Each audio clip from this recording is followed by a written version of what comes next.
Hey guys, it's Scott with the No Budget Homestead. And today on the No Budget Homestead Library, we're going to cover a book by Sam Keith called One Man's Wilderness, an Alaskan Odyssey. The man who wrote it was Sam Keith. He was a good friend of a man named Richard Proenneke. And some of you out there will know about the Alone in the Wilderness movie. It's about Dick Proenneke's life in Twin Lakes, Alaska and everything. And this is a book that Sam Keith put together, who is a friend of Dick Proenneke's. He put it together of a bunch of writings from Dick Proenneke.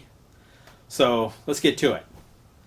Okay, so this is the book again, One Man's Wilderness, okay, an Alaskan Odyssey, by Sam Keith from the Journals and Photographs of Richard Proenneke.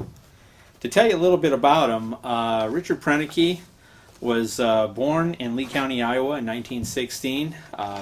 He eventually passed on in 2003 in Riverside County, California, where he was staying with his brother because he left Alaska when he got kind of up in age and everything. He couldn't handle the cold winters by himself anymore, so that's what happened there. But a little bit more about him.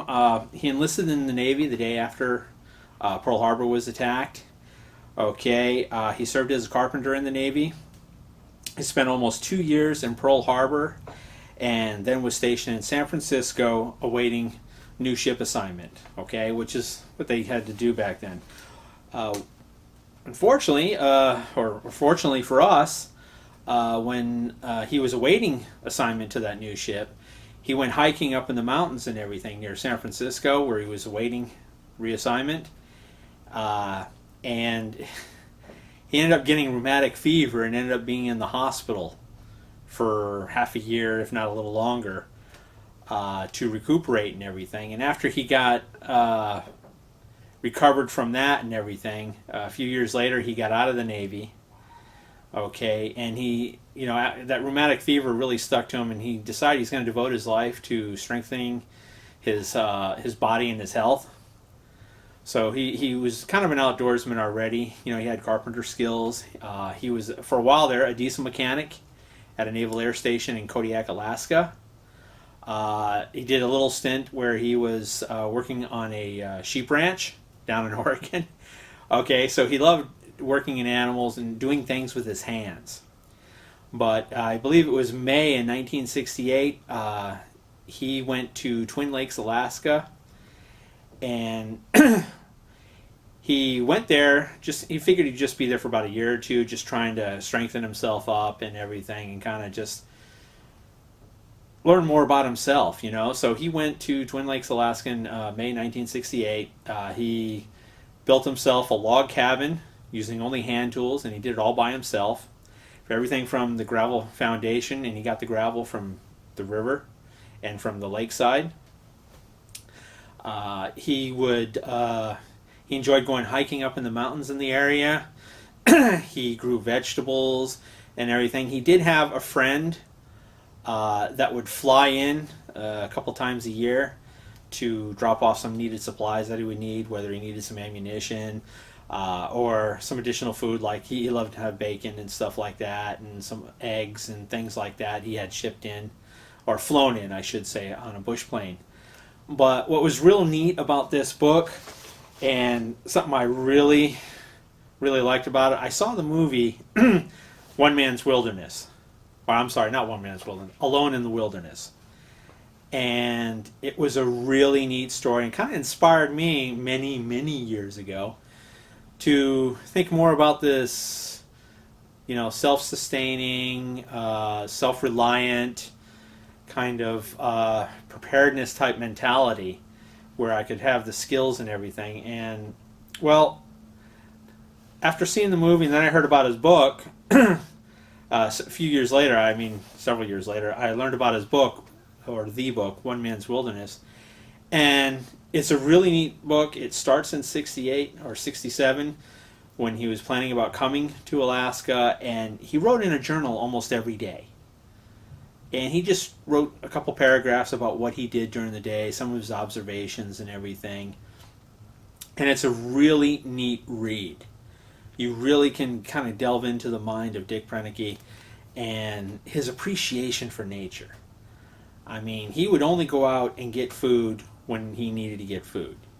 He didn't go and kill large animals most of the time because he didn't need it, because the lake that he built his cabin next to provided a lot of fish, so the streams provided fish, small game, plus he's grew his own vegetables and everything. He had lots of berries. He would pick berries and everything, make jams and everything.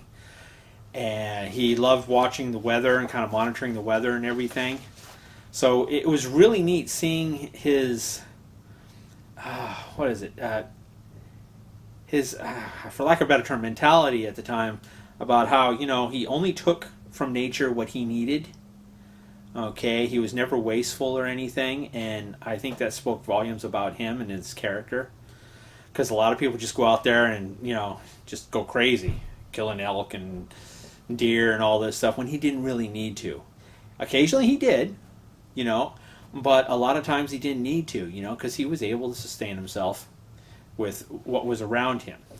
A lot of times when he's building things, he would go out into the wilderness, like if he's going to make some stuff, like doors and windows, and not windows, but his wooden doors and everything, and carve stuff, or he's going to carve handles for his hand tools and everything.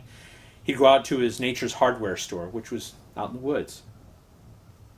So he told all about his adventures and everything in his journals and stuff, from about how the weather was to things he was thinking about, some of the funny stories about some of the animals he'd see.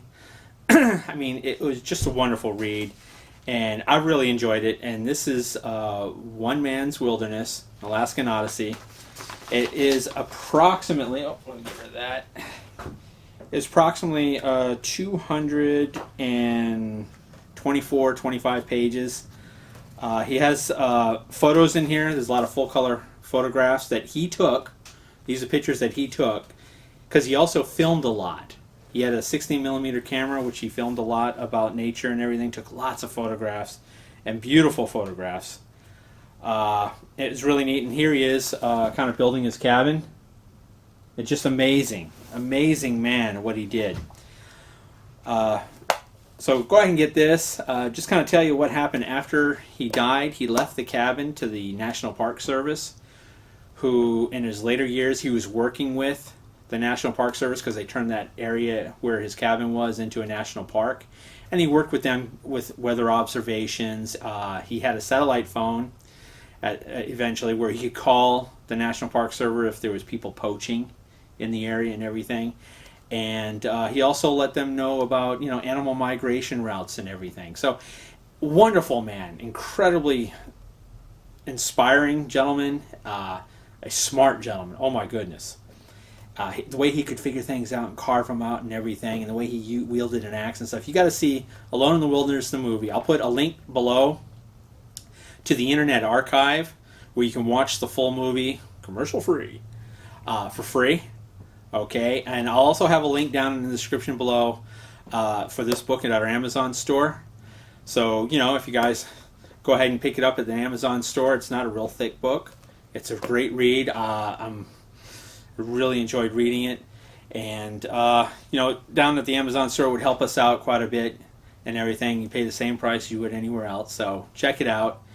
And if you guys have any other books or videos or something like that has inspired you with your preparedness or homesteading or self-reliant way that you love and enjoy, then please put it below. Because maybe there's something there that I'm not aware of, which I'm very sure there is. And I'd really like to know what you guys have been inspired by, so that I too can learn from that. Okay? Well, we'll see you guys on the next video. If you haven't subscribed already, go ahead and click the subscribe button. We'd really appreciate it. Little Man and I really enjoy it. Seeing you guys leaving comments below. So please don't forget to put some comments below. Give us a thumbs up if you will. And y'all have a simply unbelievable day, and God bless.